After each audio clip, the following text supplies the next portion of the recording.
Subscribe करें और bell दबाएं ताकि कोई खबर रह न जाए।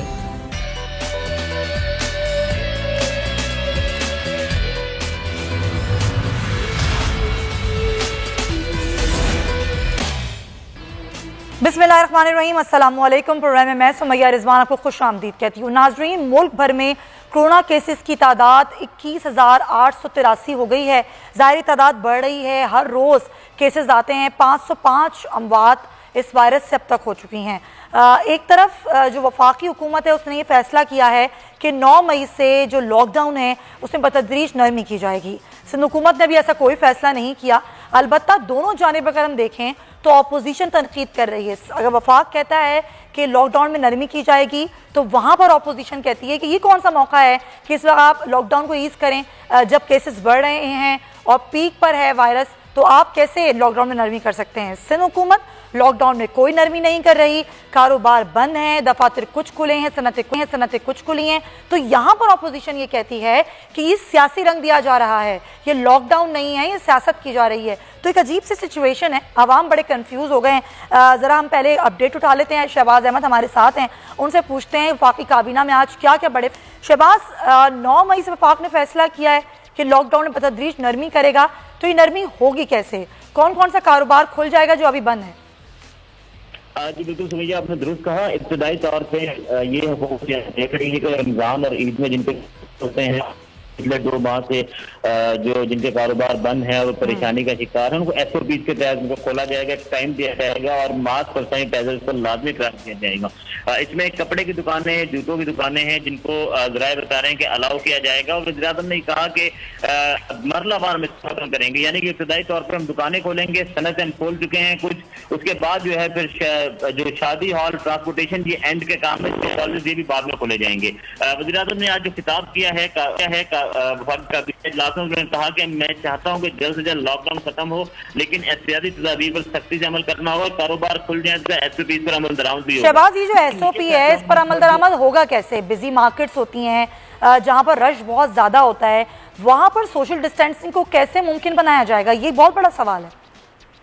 जी बिल्कुल, ये बहुत बड़ा सवाल है, लेकिन इस पर जो डिस्ट्रिक्ट एडमिनिस्ट्रेशन है उनको जो है मुतहरिक किया जाएगा और उस पर डिस्ट्रिक्ट एडमिनिस्ट्रेशन की जिम्मेदारी लगाई जाएगी। जिस तरह हुकूमत ने जब पहले 8 बजे फिर 5 बजे तक कारोबार खोलने का फैसला किया था तो डिस्ट्रिक्ट एडमिनिस्ट्रेशन ने बड़ी सख्ती की थी, तो उसी तरह जो SOP पर अमल दरामद करवाया जाएगा। लेकिन अब ये फैसला इन्होंने नेशनल कमांड एंड जो NCC है उस पर छोड़ दिया है। नेशनल कोऑर्डिनेशन कमेटी जिसका इजलास फैसला किया गया है कि रवा हफ्ते बुलाया जाएगा और फैसला किया जाएगा कि लॉकडाउन में क्या कमी करनी है। उसके अलावा आज काबीना में एक और बड़ा फैसला हुआ है कि जो कादियानी हैं उन्हें कौमी अक़लीती कमीशन में शामिल न करने की जो समरी है उसकी मंजूरी दे दी, यानी कि पिछले इजलास में उनको जो है उसमें शामिल करने का फैसला किया था, जिस पर वज़ारत मज़हबी अमूर ने एतराज़ उठाया था और उसके बाद नई समरी जो है वो कैबिनेट डिवीजन को अरसाल की थी, जो आज वो समरी जो है। लेकिन इस पर कुछ वजाहती बयानात भी आए थे, हमने देखा सोशल मीडिया पर। शहबाज, ट्विटर पर कई वुज़रा ने इस तरह के वजाहती बयान दिए कि ऐसा तो कोई फैसला ही नहीं हुआ कि उनको कमीशन में शामिल किया जाएगा, तो यानी कि ये फैसला हुआ था और अब फैसला तब्दील किया गया, आप ये बता रहे हैं? जी एग्जैक्टली, ये फैसला गुज़िश्ता कैबिनेट इजलास में हो गया था और लेकिन उस पर जो है वज़ारत मज़हबी अमूर ने एतराज़ किया था और उन्होंने कहा था ये हसास मामला है, इसमें उनको शामिल ना करें।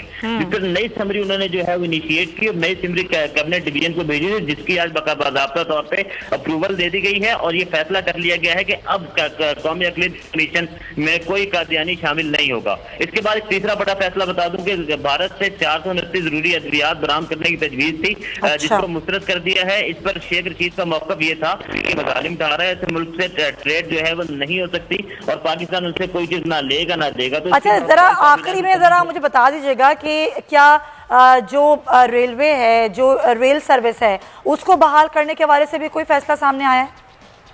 जी, उसको बहाल करने के हवाले से ये फैसला आया है कि जैसे जो NCC का अगला इजलास होगा ये उस पर डाल दी गई है। तो शेख रशीद ने 24 ट्रेनें जो हैं वो तैयार करवा दी हैं और उन्होंने कहा है ज़्यादातर रेलवे को कि 24 ट्रेनें जो हैं हम चलाएंगे ताकि रमजान और ईद जो है लोगों को अच्छा गुजरे, लेकिन उसमें SOP ये होगा कि जो 100 पैसेंजर्स होंगे उसकी जगह 60 पैसेंजर उस ट्रेन में जो है वो बैठ सकेंगे और जैसे 60% बुकिंग होगी उसको उसकी बुकिंग जो है वो खत्म कर दी जाएगी। तो ये फैसला बाहर NCC पे डाल दिया है। बिल्कुल सही, नेशनल कोऑर्डिनेशन कमेटी जो है वो बकायदा फैसला करेगी। बहुत शुक्रिया शहबाज अहमद, बड़ा ब्रीफली हमें बता रहे थे। फैसल अजीज खान साहब हमें ज्वाइन कर चुके हैं, चीफ न्यूज़ ऑफिसर हैं, सीनियर सहाफ़ी हैं। बहुत शुक्रिया फैसल साहब।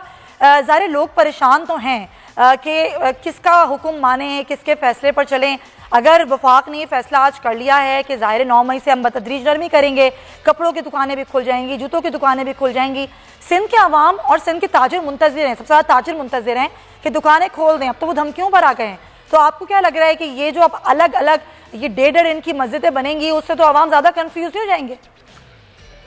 सुमैया, बहुत इम्पोर्टेंट मामला है जो आपने उठाया है। वफाकी हुकूमत के जो भी अहकामात हैं उसका जो फासला है वो सिर्फ और सिर्फ 25 किलोमीटर पर है। वजीर आज़म पाकिस्तान बैठकर लंबे लंबे इजलास करते हैं, उसके बाद जब वो फैसला करते हैं, कोई ऑर्डिनेंस जारी करते हैं, तो सिर्फ कैपिटल टेरिटरी के अंदर 25 किलोमीटर के अंदर उसका इतलाक होता है। 18वीं तरमीम के बाद वजीर आज़म पाकिस्तान की कोई बात भी, कोई सूबा माने ना माने, उसका इस्तेकाक है। तो कराची जो पाकिस्तान का 70% रेवेन्यू क्रिएट करता है, जो सिंध का 90% रेवेन्यू क्रिएट करता है, वहां बिल्कुल जैम है। सनतों के अंदर ऐसे अंडरटेकिंग किस्म के डॉक्यूमेंट हैं, ताजिरों को जेलों में भरने वाला, FIR करने वाला, सनतों के मालकान को जेलों में डालने वाला, उनके खिलाफ मारपीट करने वाले वाकयात यहाँ पर हुए हैं। एहतियात के नाम पर यहाँ पे मामला हुए हैं, एक ऐसे एनवायरनमेंट के नाम के हमें एहतियात करनी है, कोरोना से बचना है, कोरोना से बचाना है। डायलॉग वाला प्रोसेस नहीं हुआ। ऐसा लगता है जैसे तकलीफ देने वाला मरहला जो है इस एहतियात वाले मरहले के अंदर बीच में आया है। मैं आपको एक बात बहुत अहम बताऊं कि चीफ मिनिस्टर पाकिस्तान जनाब जस्टिस गुलजार अहमद साहब के जो रिमार्क्स हैं कल के जी, वो इंतहाई अहमियत के हामिल है। वो कहते हैं कि एक वजीर वो पागल हो गया है, उनके रिमार्क्स हैं, जो वजीर आजम के खिलाफ FIR दर्ज करवाने की बात कर रहा है, तो सिंध के एक वजीर का आपको हवाला दे रहे हैं। फिर वो ये कह रहे हैं कि सूबे और वफाक को एक तरह चलना है, कोई शफाफियत नहीं है किसी काम के अंदर, सारे फैसले कागजों पे हो रहे हैं, ग्राउंड पर कुछ नहीं है। जो बात हम मुसलसल कर रहे हैं ना, आप भी कर रही, मैं भी कर रहा हूँ, और भी बहुत सारे लोग कर रहे हैं कि सिंध जो है 18वीं तरमीम की आड़ के अंदर एक ऐसा मामले को लेके आगे बढ़ रहा है जिससे भूख, अफलास, तकलीफ, अमवात, खुदकुशियां ये जन्म ले रही हैं। और सनतकार परेशान है, ताजिर परेशान है, छोटा ताजिर परेशान है, डेली वेजर वाला परेशान है। साहब, ये तो आप कह रहे हैं ना, बिलावल भुट्टो कहते हैं 18वीं तरमीम होने की वजह से अब पाकिस्तान, खासकर सिंध, वुहान होने से, वुहान बनने से बच गया। अगर 18वीं तरमीम ना होती तो हम भी वहीं खड़े होते जहां पर अगर और ममालिक जो हैं वो खड़े हुए हैं। मैं बिल्कुल एहतराम करता हूं बिलावल भुट्टो जरदारी का, और ये बात उनकी बिल्कुल ठीक है। शुरू के 4 दिन, 5 दिन, 1 हफ्ता बिल्कुल ठीक थी। जो इनिशियली स्टेप लिया सिंध ने, उसका एहतराम करना चाहिए, उसकी तारीफ करनी चाहिए। लेकिन उसके बाद जो सिंध ने किया है उसके ऊपर तो उनके खिलाफ ज्वाइंट इन्वेस्टिगेशन टीम बनानी चाहिए। अच्छा, GIT का मुतालबा कर रहे हैं आप कि GIT बननी चाहिए। वाला 1 हफ्ता ठीक है, पहला हफ्ता वफाकी हुकूमत का भी ठीक था, जब उन्होंने कहा कि चाइना से कोई पाकिस्तानी वापस नहीं लाएंगे, उनका भी पहला फैसला ठीक था। तो फिर GIT तो बननी चाहिए ना वफाकी हुकूमत पर भी। ताफ्तान में जो कुछ हुआ उस पर भी तो GIT बननी चाहिए ना, कि वहां पर कितना मिस हैंडल किया गया। फैसल साहब देखिए, जो ताफ्तान के अंदर हैंडलिंग है वो वाला केस, बलूचिस्तान गवर्नमेंट के साथ राब्ता ना रखना, कोऑर्डिनेशन ना करना, वफाकी हुकूमत ने उसने परफॉर्म नहीं किया, उसको भी बनना चाहिए। लेकिन पॉइंट ये है कि यहाँ पे डॉक्टर मर गया। कल एक डॉक्टर फुरकान मर गए इस बात पे। सिर्फ 19 वेंटिलेटर जो थे इस्तेमाल में थे, 500 से ज्यादा स्टैंड बाय थे। किस तरह उन्हें वेंटिलेटर अब ये ज़ाहिर है अब इंक्वायरी कमेटी एक बन गई है फैसल साहब, उसने आज रिपोर्ट मुरतब कर लिया। देखना ही होगा कि वो के अंदर जो लोग हैं उनके ऊपर एतराज हो रहा है, बिल्कुल हो रहा है। और बिल्कुल आप सही कह रहे हैं, एतराज भी हो रहा है। यही तो देखना होगा ना कि वो क्या कर लेगी और वो कौन सी बड़ी शफाफ रिपोर्ट मुरतब कर लेगी। आफ्ताब जहांगीर साहब हमारे साथ मौजूद है, पाकिस्तान तहरीक इंसाफ कराची से आपका ताल्लुक है। आफ्ताब साहब, बहुत शुक्रिया, बड़े अरसे बाद आपसे बात हो रही है और बहुत अरसे से आप लग रहा था एक्टिव नहीं थे, लेकिन खैर चलें अब आप एक्टिव हो गए। ये बताइएगा कि सिंध हुकूमत जब भी कोई काम करती है तो उस पर तनकीद क्यों की जाती है? वफाक कहती है कि अगर हम लॉकडाउन जो है वो नरम करने जा रहे हैं या लॉकडाउन में सख्ती करने जा रहे हैं तो उस पर तो कोई एतराज नहीं होता, लेकिन अगर सिंध वही काम करती तो उस पर एतराज़ात क्यों करते हैं आप लोग? बहुत शुक्रिया सोनिया कि आपने मुझे अपने प्रोग्राम में मौका दिया, और साथ ही आपने मुझे एक एतराज भी मेरे ऊपर लगा दिया कि जी मैं काफी अरसे से एक्टिव नहीं था, लेकिन बहरहाल मैं बहुत एक्टिव था।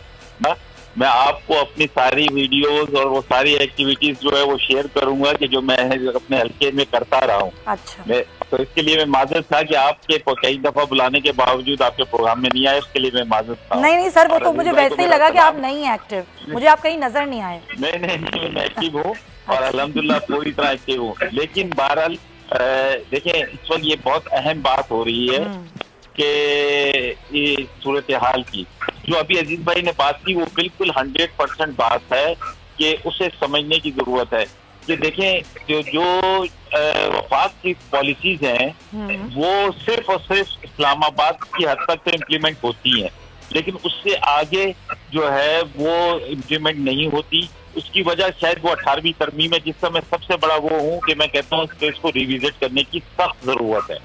अच्छा, लेकिन क्या है कि चले पंजाब के ऊपर तो आप ब्लेम कर सकते हैं कि जी पंजाब और केपी के जो है, क्योंकि वफाक की हुकूमत वहां पर भी है और वहां पर भी उन्हीं की हुकूमत है, तो वो क्यों नहीं एक दूसरे को फॉलो करते। लेकिन सिंध एक इंटायरली डिफरेंट है। जो अभी इस वक्त सूरत हाल है, 70% रेवेन्यू शहर इस वक्त लॉकडाउन की सूरत हाल है उसमें। अच्छा, लॉकडाउन भी ऐसी अजीब लॉकडाउन है कि जहां पर लॉकडाउन होना चाहिए वहां पर लॉकडाउन नहीं है, जहां पर नहीं होना चाहिए एसओपी के तहत कुछ कानून के साथ उसमें नरमी होनी चाहिए, वहां बिल्कुल लॉकडाउन है। फॉर एग्जाम्पल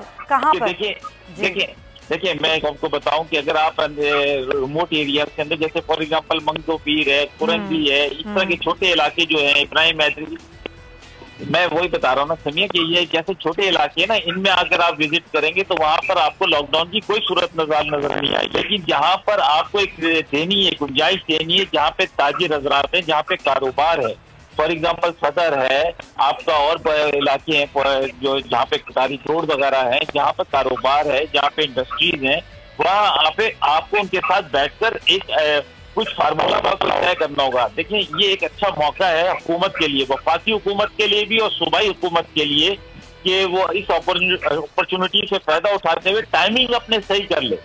वो अपने टाइमिंग जो है 8 से 5 कारोबार के भी कर ले, और उसके बाद ये कि थोड़ा सा आफ्ताब साहब देखिए बात तो आवाम की समझ में आ नहीं रही, क्योंकि आप लोग ये कहते हैं कि अशराफिया ने लॉकडाउन किया, वजीर आजम कहते हैं ये लॉकडाउन अशराफिया ने कर दिया। सुने सर, मेरा सवाल सुन लें।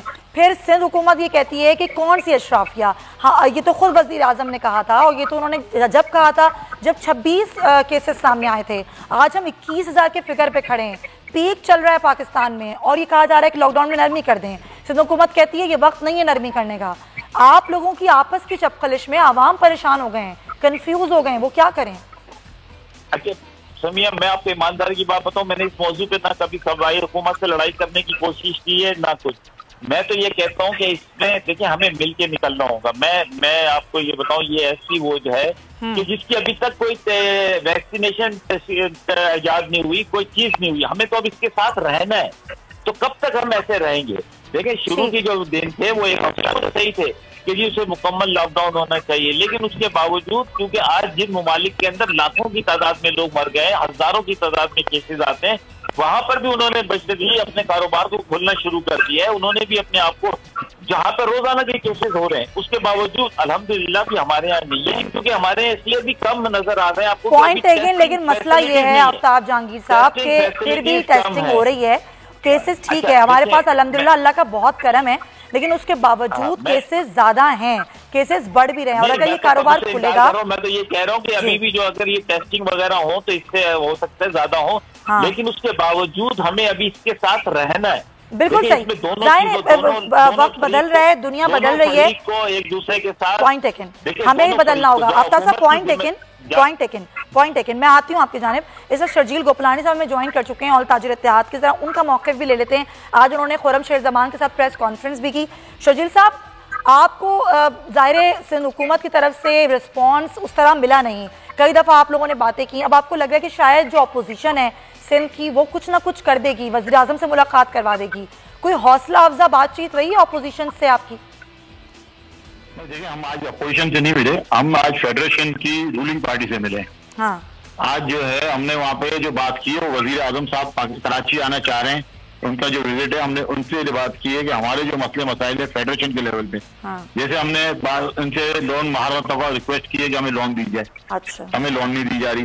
इस तरीके से हमारा जो पोर्ट के ऊपर माल फंसा हुआ है, जिससे डैमरेज और डिटेंशन लग रहा है, शिपिंग कंपनी को पोर्ट लगा रही है, इसके बावजूद हमारे को डैमरेज और डिटेंशन हम पे वेव नहीं किया जा रहा। इसके अलावा जो है एडिशनल रेगुलेटरी ड्यूटीज का मसला था, हमारे साथ जो फेडरेशन भी ताउन नहीं कर रही और हमारे साथ प्रोविंशियल गवर्नमेंट भी ताउन नहीं कर रही।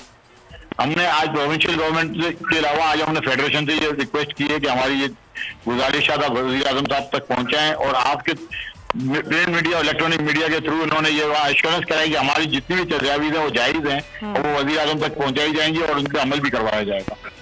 अच्छा सर, आप मेरे साथ ही रहिए। तो आफ्ताब जहांगीर साहब का जो है वो राब्ता कल पीएम से हुआ था, सैटरडे को वो आने का इम्कान भी है कि वज़ीर आज़म आ जाएंगे। आफ्ताब साहब, ये ताजरों के तहफ़्फ़ुज़ात हैं, ज़ाहिर है वो अब देख रहे हैं वज़ीर आज़म की तरफ। कल आपकी भी कुछ राब्ता हुआ था वज़ीर आज़म से, क्या बातचीत हुई थी? देखिए, हमारा वीडियो कॉन्फ्रेंस हुई थी वज़ीर आज़म जी शर्जील साहब साथ रहिएगा। आफ्ताब जहांगीर साहब से मेरा सवाल है। जी आफ्ताब साहब। जी, तो उसमें यही बात तय हुई थी कि एक तो ये कि जी लॉकडाउन की जो है उसकी नरमी की तरफ जाना है हमने। अच्छा। और दूसरे तो ये था कि इस हफ्ते के आखिर में उन्होंने कराची आने का वादा किया, क्योंकि हमने उनसे ये कहा देखें जी आप कराची में जो सूबे सिंध की हुकूमत है वो बिल्कुल हमारे साथ ताउन नहीं कर रही। और हमने उस पर इन ताजिर हजरात की बात भी की थी कि यहाँ के कारोबार की देखें, मैं इन चीजों को समझता हूँ बहुत अच्छी तरह से कि लेकिन अगर ये ताजिर हजरात भी हमारे साथ ये और हुकूमत के साथ एक तय कर ले ना, एक SOP बना ले कि जी ठीक है हम एक टाइमिंग का ख्याल रखेंगे। सर SOP तो कब की बनाई हुई है उन्होंने, बहुत अरसे की SOP है। शर्जील साहब के पास भी, अतीक मीर साहब के पास भी, सबके पास है SOP। सही है समिया, लेकिन आप भी इस बात को समझती हैं हम कहने पे और करने पे जरा फर्क है। एहतियात कर ले कि टाइमिंग का ख्याल कर लें, ये बहुत अच्छा है, ये हम सब के लिए बहुत अच्छा है। अच्छा आफ्ताब साहब मुझे बता दें, वज़ीर आज़म सैटरडे को अगर आ रहे हैं, हफ्ते को आने का इम्कान है, तो क्या वो ताजरों से मुलाकात करेंगे? देखिए, वो जब आएंगे तो पता चलेगा कि कितनी देर के लिए आ रहे हैं। क्या अगर ताजरों से मुलाकात नहीं करेंगे, लेकिन ताजरों के हम तो नुमाइंदे हैं ना, हम कराची शहर के नुमाइंदे हैं, अब इनकी आवाज है, इनकी आवाज भरपूर तरीके से प्राइम मिनिस्टर के सामने रखेंगे। हाँ। और कोशिश करेंगे कि इनकी मुलाकात करवा दें। बिल्कुल सही। शर्जील गोपलानी साहब, अभी ये भी आज खबर आई थी कि अगर ये बात नहीं तय होती सिंध हुकूमत के साथ भी, वफाकी हुकूमत के साथ भी, तो 15 रमजान से आप लोग कारोबार खोल देंगे। यही तय हुआ है, यही तय किया आप लोगों ने? जी शर्जील साहब। कारोबार खोल देंगे, हमारे पास अब कारोबार ना खोलने का कोई जवाब नहीं बाकी। 47 दिन में जितना कोरोना इन्होंने बढ़ाना था वो हमारे शहर में बढ़ा दिया, और भी ये बढ़ाते रहेंगे। हमारा तो कोई रोल ना कोरोना बढ़ाने में ना रोकने में, हमारा तो मैशियत का पहिया इन्होंने रोक दिया है। हमारे किचन की किसी को फिक्र नहीं है, हमारे स्टाफ की किसी को फिक्र नहीं है, हमारे बच्चों की किसी को फिक्र नहीं है, हमारी जिंदगियों की किसी को फिक्र नहीं है। वो गाय है जो इनको दूध देती रहे और ये हमको चारा ना दें। अच्छा, ये जो आप बात कर रहे हैं, एक मैंने भी सवाल किया था मुर्तज़ा वहाब साहब से, तो उन्होंने इस बात को डिनाई किया कि कुछ ऐसी ऑडियो क्लिप वायरल हो रही थी ताजिरों की कि पैसे मांगे जा रहे हैं हुकूमत की जानिब से आप लोगों से कारोबार खोलने के लिए। तो उन्होंने कहा हमने तो FIA को रिपोर्ट कर दी है, ये तो गलत बात है। आप क्या बताएंगे, क्या वाकई ऐसी कोई बात हुई थी? नहीं, कोई किसी किस्म के कोई पैसे कहीं भी नहीं मांगे गए। और ये जो ऑडियो क्लिप जो हमने भी सुनी है ये जाली है, इसका किसी ताजिर तंजीम से, किसी ताजिर रहनुमा से, और मैं ये समझता हूँ शायद किसी ताजिर से भी कोई वास्ता नहीं है। बिल्कुल सही।